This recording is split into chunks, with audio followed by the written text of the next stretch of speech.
Facebook has suspended the accounts, apps, and pages of NYU researchers who were reportedly scraping tools to better understand political ads and disinformation on the social media site.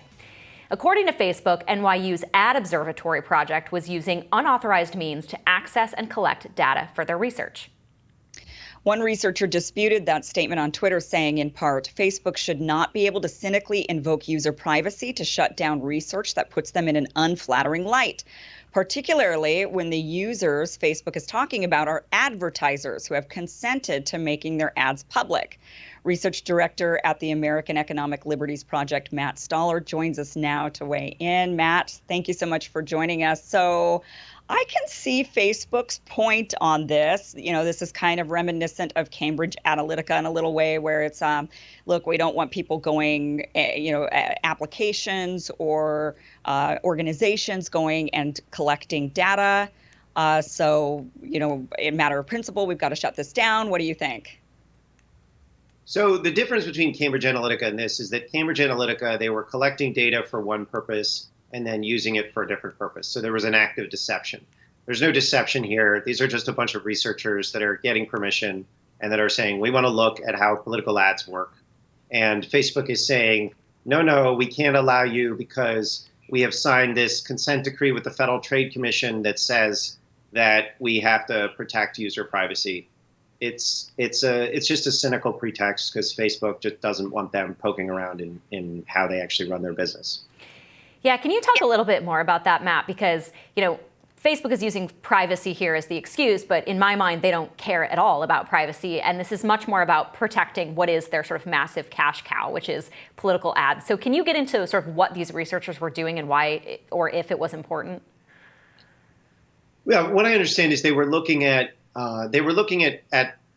how Facebook manages political advertising. So there are all sorts of rules that Facebook has for how they manage political advertising and, who gets shown what the prices are and so on and so forth. And these researchers had a tool deployed that I think users could choose to use or not that would let them basically look across Facebook, with permission from users to see how political ads were displayed. And so they could say, oh, this political ad was shown here, this political ad was shown there. And so that's what they were doing. They were basically serving as a kind of third-party auditor. You have this with TV, with Nielsen's. You have this with radio. You have this with kind of newspapers. It's a basic auditing function that you have with advertisers. In this case, they were doing it because, for like the Federal Election Commission would do for TV ads. They're a private research group at NYU, so you can be like, oh, well, that's not totally, it's not exactly the same thing. But that's the gist of it. It was basically third-party auditing of a system that has no auditors. But can't you see how this would potentially kind of be a privacy issue for people? I mean, if an advertisement, I understand that they were trying to collect data on advertisements, and I totally believe there needs to be complete transparency on political advertising. And I think Facebook, obviously the way to solve this problem would just be Facebook gives us that information rather than forcing people to have to go and snoop around and investigate. But there does seem to be a bit of a question on this when an advertiser, let's say, targets certain demographics and says, okay, we only want to show this advertisement to people who lean to the right. And then researchers can see where this advertisement is placed and who is seeing this advertisement. Doesn't that then mean that if I'm seeing an ad, they can deduce certain things about me, and that is sort of an invasion on my privacy?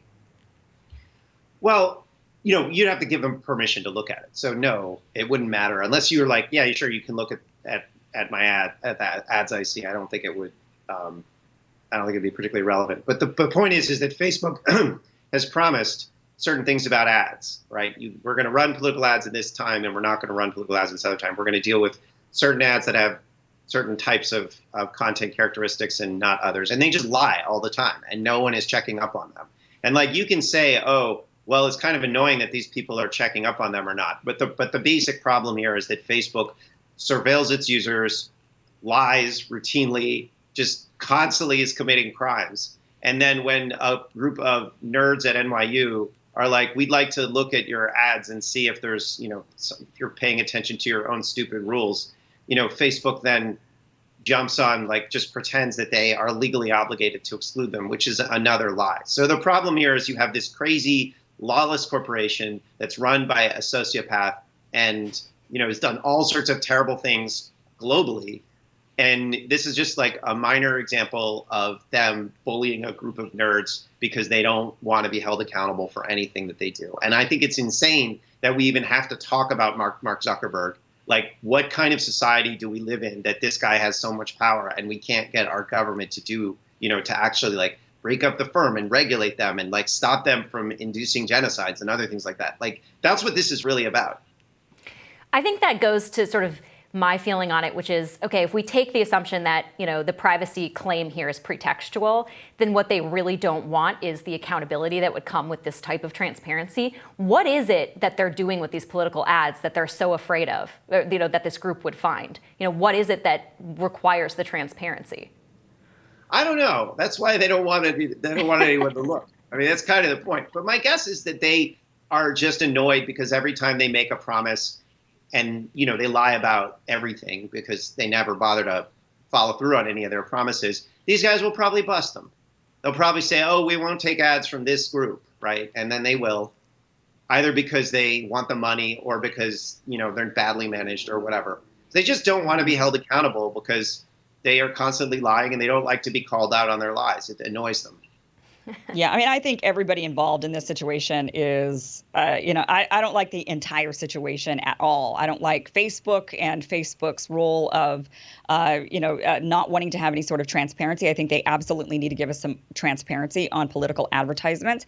But at the same time, I don't really like this group going and sniffing around either, because I don't know what they intend to do with that information when they say, oh, it looks like Facebook is, they're allowing all of these Russians, or they're allowing all of these extremists, or they're allowing, they who knows how they're going to spin whatever data they end up collecting. So I don't like either of them in this situation. And clearly just the way to solve this problem, once again, I can't say it enough, is Facebook needs to give us more transparency on how they end up, how they place and deal with political advertisement. And I understand the argument that that's what this group was trying to do.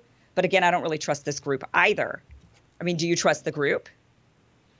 Well, they don't have any power. I mean, yeah, I trust them because they're just a bunch of academics and there's no reason to think they're doing anything like untoward. It's not the most fun thing in the world to take on Mark Zuckerberg to try to look at political ads. So yeah, I trust them. I don't think it's a big deal.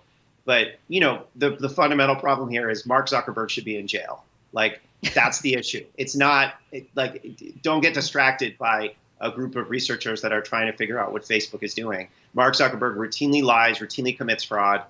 Facebook routinely does incredibly destructive things that are often illegal. Like, enough. I'm sorry, but enough. Like, we shouldn't have to care about this kind of nonsense anymore. Like, this company is lawless. It needs to be broken up and restructured. How many times do we need to see them do these kinds of things before the government takes action? Well, classic political situation of no heroes anywhere. But Matt, thank you as always for joining us with your expertise. Really appreciate it. Thanks a lot. Thank you, Matt. All right, we have an update on the expanding Dixie wildfire in California. That is coming up next.